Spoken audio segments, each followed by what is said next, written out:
Welcome back, my friends. I'm so happy you returned for the next chapter. Last time we left off with Grandpa Hoan, quietly putting on his coat, heading out the door with borrowed money to face the company's demanding payment, and James and Diep whispering together about a plan of their own. This continues my own take on these characters, the version that lives in my heart. So, let me answer the question you've been holding since last time. What was the young couple's plan? Did they let the father walk out alone? They did not. Here's what happened. As Hoan reached for the gate, Diep stepped forward. "Dad, wait," she said softly. James was right behind her. "Let us come with you." The father turned, surprised. "This is my burden," he told them. "You two have the child to think of." But James shook his head gently. "We're a family, Dad. Your burden is ours too." And then Diep said something that made the old man go quiet. She told him she had been saving. Little by little, from the market, from selling eggs and bamboo shoots, she'd put aside a small amount. It wasn't much against 5 billion, but she pressed it into his hands anyway. "For the negotiation," she said. "So you don't go in with empty pockets." Hoan looked at that small fold of money. A man who once moved billions, now holding the careful savings of a daughter-in-law, and his eyes filled. Not with shame, with something warmer. He understood in that moment that he was not facing the creditors alone, after all. Here's what I find beautiful about this. Diep didn't wait to be asked. She saw a man about to carry a mountain by himself, and she simply picked up one corner of it. That's love, my friends, not grand speeches. Quiet hands, helping with whatever they have. So the three of them went together. And let me tell you what that journey looked like. They didn't drive a fancy car anymore. They took the simple road into town, the father in the middle, his children on either side. Along the way, Hoan started to talk, really talk. He spoke about the old days, the company, the wood deals, the moment everything began to slip. And James listened.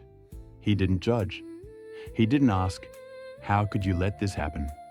He just listened the way a good son listens. Then he said, "Dad, you built all that once. You know how. We'll build something again, even if it's smaller, even if it starts with chickens and bamboo shoots." Hoan laughed, a small, tired laugh. "Chickens and bamboo shoots," he repeated. "From 5 billion to bamboo shoots." But there was no bitterness in it, only a strange kind of peace. But here's what surprised me. When they arrived to meet the company, the hardest one, the one threatening to sue, Hoan didn't go in alone. He asked James to come with him, the proud man who insisted on carrying everything himself, now wanting his son beside him at the table. That, my friends, is a man who has learned something money never taught him. For years, he believed strength meant standing alone, carrying every weight on his own shoulders, never letting anyone see him struggle. But real strength, the kind that lasts, knows when to reach for the hand beside it. Hoan was learning that lesson late, but he was learning it. Diep waited outside with little Nai, holding the child's hand, watching the door her husband and her father-in-law had just walked through. And what happened in that meeting room changed the whole shape of this story. But that's where we're heading next. Let's go back to that meeting room. 3 chairs on one side, the company's representative on the other, and on the table, the borrowed money, plus the small savings Diep had pressed into Hoan's hands. Now, you might expect shouting, threats. We've all seen how these scenes go. But that's not what happened. Hoan sat down, took a breath, and spoke honestly. "I can't pay it all today," he admitted. "I won't insult you by pretending otherwise. But I'm here. I didn't run. And I brought my son, so you know this is a family that keeps its word." The representative studied him. then studied James, sitting calm and steady beside his father. And something in the room softened, because honesty has a way of doing that. James spoke next. He laid out a simple plan, a partial payment now from what they'd gathered, a schedule for the rest tied to when the company finally sold. No tricks, no empty promises. Just a clear, humble path forward. "We're not asking you to forgive the debt," James said. "We're asking you to walk it with us, step by step." What I love about this moment is that James never raised his voice. He didn't beg and he didn't bluff. He treated the creditor like a human being, not an enemy. And you know what? People respond to that. The hardest hearts often soften, not when you fight them, but when you simply tell them the truth and ask for a little grace. The representative was quiet for a long moment. Then he nodded slowly. He couldn't promise everything, but he agreed to take the partial payment, and he agreed to hold off the lawsuit, at least for now, as long as the family kept to the schedule.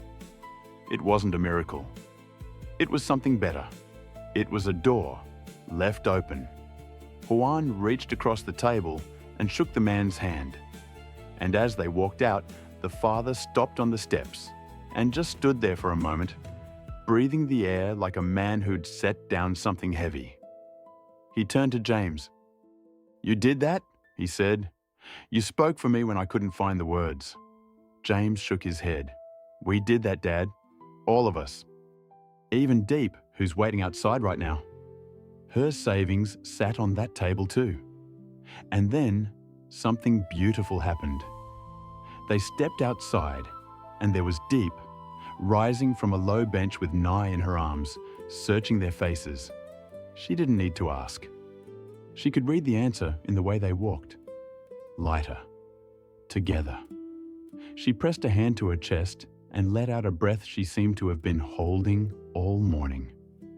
On the way home, Hoan stopped at a small roadside stand. He bought a few packets of candy. The same small gesture from the dinner table, remember? "For Nee," he said. "So the child has something sweet waiting." A man walks out of the hardest meeting of his life, and his first thought is candy for a grandchild. That's a heart that has its priorities exactly right, and it carries us straight into the warmest part of this chapter.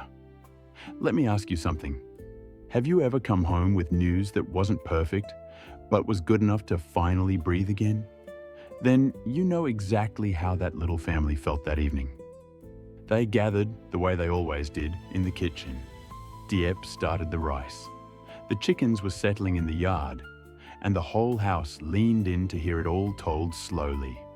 The lawsuit was paused. A schedule was agreed. The road was long, but it was a road, and they were on it together. Hoan sat in his chair and watched his family take in the news. And slowly, the weight that had bent his shoulders for so long seemed to lift. Just a little. Not gone, but shared now. And shared weight is always lighter. Then came the big moment of this chapter. Hoan cleared his throat and said he had something to tell them. The family went still.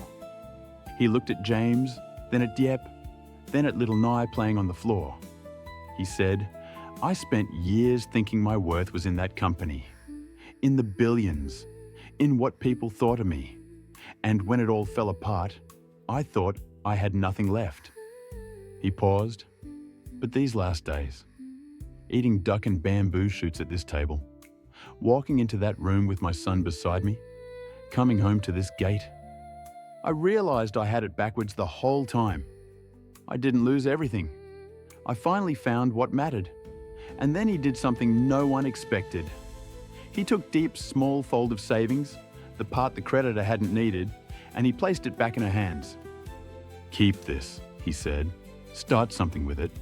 A small stall, a little business, whatever your heart wants.